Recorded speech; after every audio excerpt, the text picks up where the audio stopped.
Poverty, what is it and how can we measure it? A project by Annie Varner and Carolina Herrera. POV 101, Picket. This is an example of poverty in Appalachia. Poverty is very evident in Appalachia, especially in the eastern Appalachian areas, and also throughout the United States. As seen as this example in this picture, poverty is affecting people's everyday lives in every facet of their lives. But there are different types of poverty. As seen by the girls on the left, these are 3 girls in the WellCare program of America, which is a health care program instated a while back. And the 3 boys on the right are in true impoverished poverty. They are, as you can see, they are malnourished and physically struggling, as well as probably mentally struggling from the deprivation of poverty.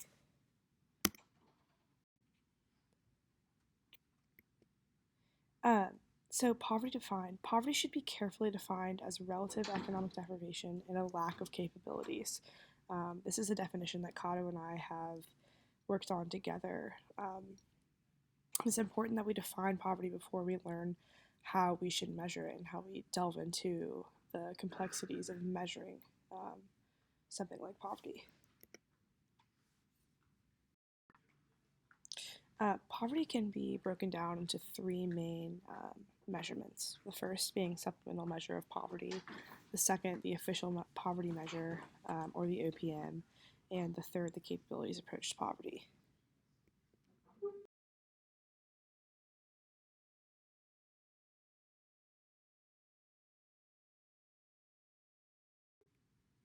In the supplemental poverty measure, or the SPM, there are several pros to this approach. It's more suited for poverty in America, as seen in this example, picture example on the right. That's someone impoverished on the right on a bench in America. Its unit of analysis is rearranged to include the household and something called cohabitation, which is becoming more and more popular as the days go on, because or as the years go on. And cohabitation is the example of an individual living in an area but not actually being a tenant of that home. And the threshold that is set by this SPM is included, it includes the FCSU, which is food, clothing, shelter, and utilities that an individual requires to live a healthy lifestyle. And this accounts for tax government benefits as well. Continuing, the supplemental poverty measure adjusts for family breakdown, standard of living, and environmental changes. So family dynamics as well as environmental aspects are included in the SPM. And this means that the SPM provides a more individualized measure of poverty, and it is qualified as quasi-relative. In the official poverty measure, we see an absolute measure of poverty.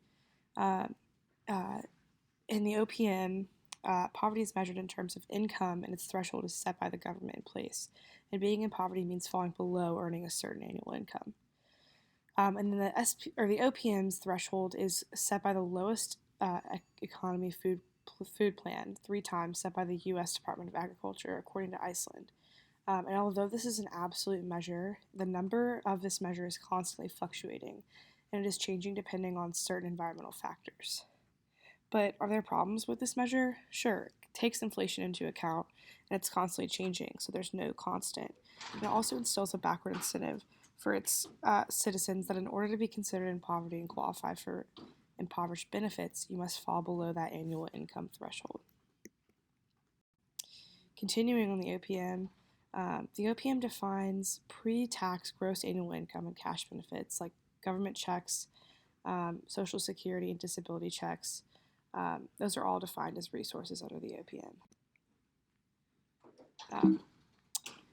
In the official poverty measure, you can see in the dark blue line, this is a study done by UC Davis Center for Poverty Research.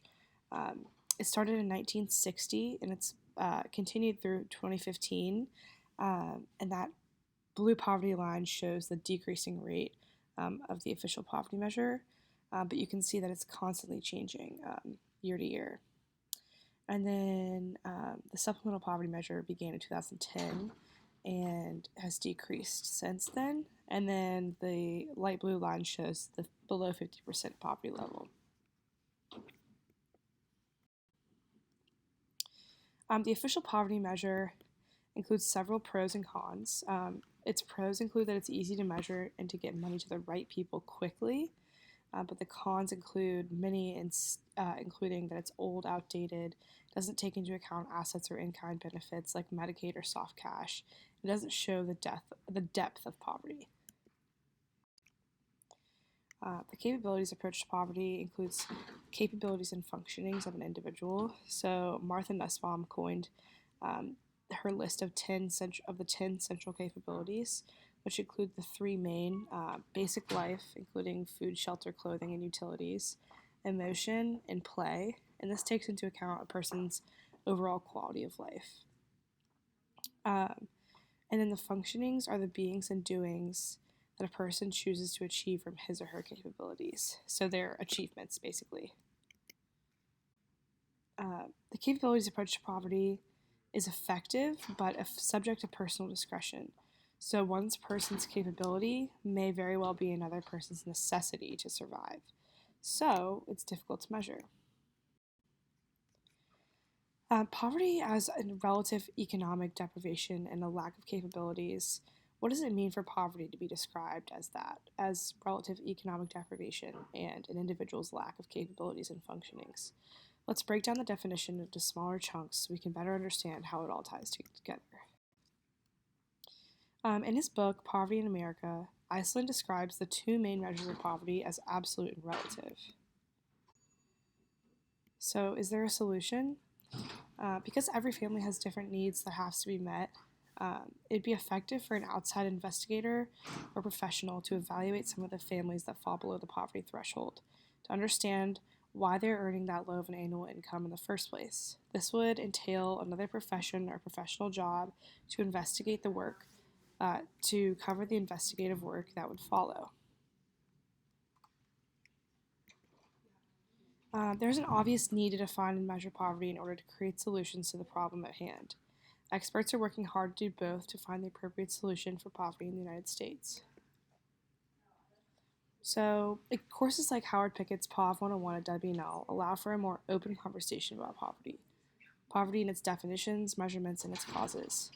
It is most important to keep an open dialogue about those that remain in poverty in order to draw attention to it and keep the conversation going. In the end, it's all about people. It's all about people and how they want to connect with one another. People want to seek other perspectives, people want to work, and people want to achieve. So if we keep that in mind,